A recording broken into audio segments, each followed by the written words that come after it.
खान साहब, इस पानी वाले तालाब रिहायशी बादशाह सलामत को कितने नंबर देंगे? बस 10 नंबर दे दो। अच्छा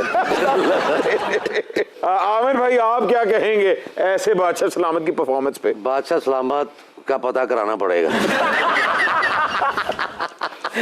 शक हो रही है बादशाह सलामत। आमिर जी, सियासत में वरासत एक ताना है, लेकिन सकाफत में वरासत को बाइसे फख्र समझा जाता है।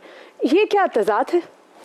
जी, ये तजाद नहीं है। एक्चुअली सियासत और सकाफत में बहुत फ़र्क होता है।